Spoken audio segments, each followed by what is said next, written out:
Hello, family and friends. How are you today? My name is Praise for where? Well, I landed in Bahrain. Whoa, the Gulf of Bahrain. Amazing, amazing island, and I'm enjoying what I've seen and so far. And I'm having a great time studying the peculiarity of the family life in this country. Well, welcome to 196 Days Around the World of Family Life. But today, country focus is Bahrain. Now, Bahrain, officially, the Kingdom of Bahrain is a sovereign state in the Persian Gulf. The island nation comprises a small archipelago made up of 40 natural islands and an additional 15 artificial islands centered around Bahrain Island, which makes up about 83%. Bahrain is an island country in the Persian Gulf between Saudi Arabia and Qatar. Considered a key trading and banking center, Bahrain is exposed to many diverse cultures and depends upon the interaction for its economic growth. It's actually one of the fastest growing economy in the Gulf region, maybe the fastest actually. In Bahraini culture, a large value is placed on traditional family values. Bahrainians consider the extended family to be the most important social institution and passionately defend their family's honor. What are 6 fun facts you need to know in case you're a family life professional and you want to work in Bahrain? Number one, expect family extension. What does that mean? In Bahrain, households usually consist of parents, their children, and sometimes grandparents. In some cases, a household includes even more extended family, like uncles and their families living in the same home. Children do not move out of the home even when they are at college or when they start work. Typically, children only move out of the home when they're married. But in some cases, they even bring their bride to the family house. Right. I mean, very rich country, lovely people, lovely beaches, artificial natural island. I mean, amazing, amazing place to be. Number two, that rules, but there's respect for all. In many Bahrainian families, mothers do not work. Yes, I think about 15% of the mothers actually work. However, if she does, the father is still responsible for supporting his family. Both parents have equal authority, but in some families, most of the authority is with the father. In Bahrain, family members are expected to have time to pursue their own interest, and family members must respect each other's desires. Meals are usually eaten together. I love that. The fact that the family that eats together stays together. But I mean, your interest is very paramount to you, which is why they raise their children to be a bit independent in Bahrain. Number three, the pseudo gender equality. Women are responsible for all the domestic work, and few are employed outside the home. Only about 15% of the workforce is actually female, right?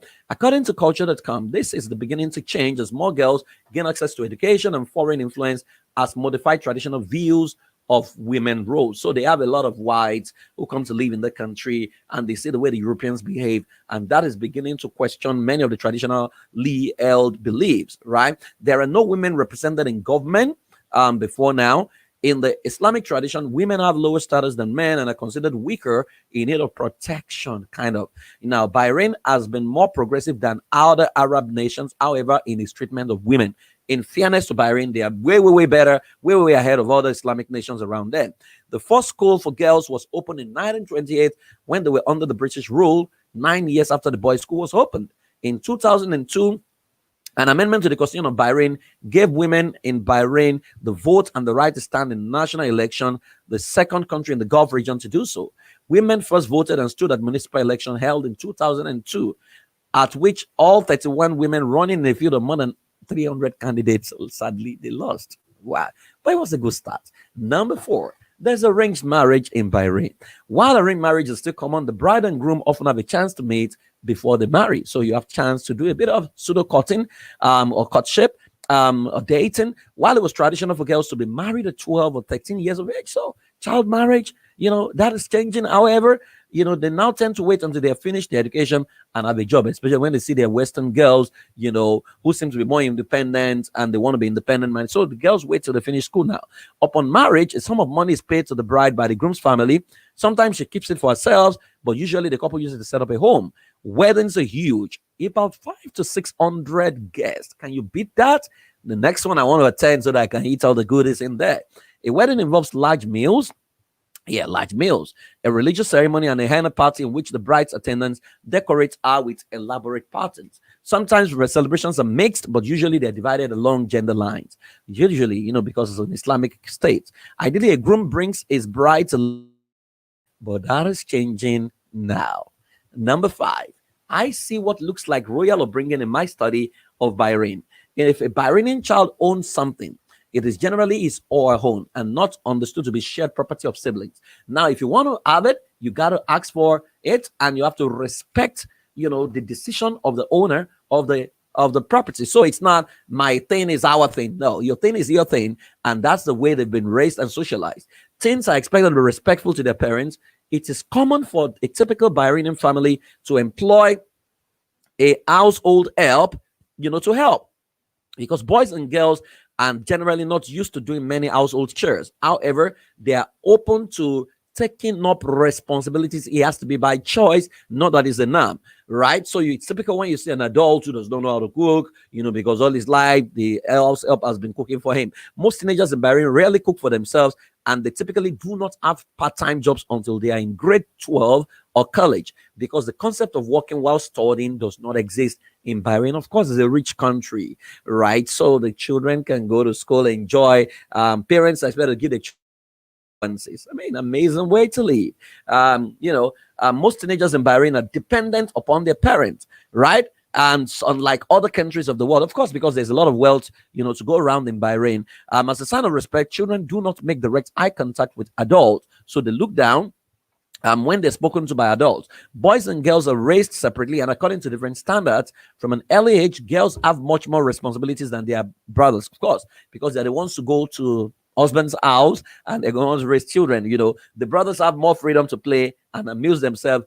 Women and men can shake hands. I find it very interesting, but the lady must initiate it first. So if she doesn't lift, put her hands forward to shake you, you dare not put your hand up to shake her. You need to understand this as a culture in Bahrain. Now, when it comes to elimination of gender-based violence, women in Bahrain are generally more publicly active than women in other Arab countries. Kudos to Bahrain for that. They are highly educated and they are represented in all the major professions, women's society and women organization. They have the right to vote, and around 1/4 of women in Bahrain hold jobs outside of the household. Bahrainian Women's Day is annually celebrated in December 1. Now, there are no laws against gender-based violence, however, in Bahrain, but Bahrain is above the men average in terms of gender equality and far above its neighbors, Saudi Arabia, according to a report that I read.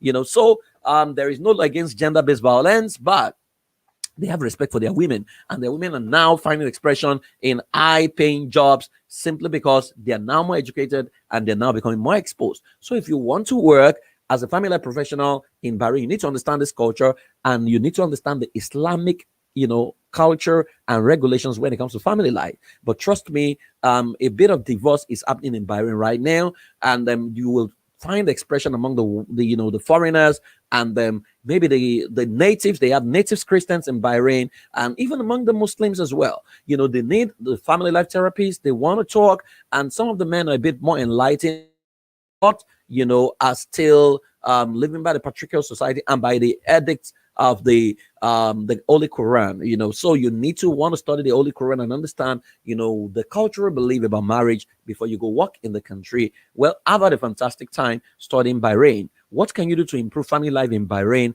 and how can you assist families in that country? Well, there's a course you need to take, Family System Engineering Certification Program. If you go to school.iampraisforward.com, you will find that course because it helps you work culturally across different countries of the world and still be very effective with tools that can help you hack into people's problem and solve the problem, with ease. It improves your accuracy and it actually reduces the time you spend listening to people, but also you are able to create intervention that can help your clients. Well, you can follow me on Instagram, The Family Life Therapist. Tomorrow, I'll go to another country of the world and we will enjoy the beauty of the culture in the country, especially as it concerns family life. Have a fantastic day. Bye-bye.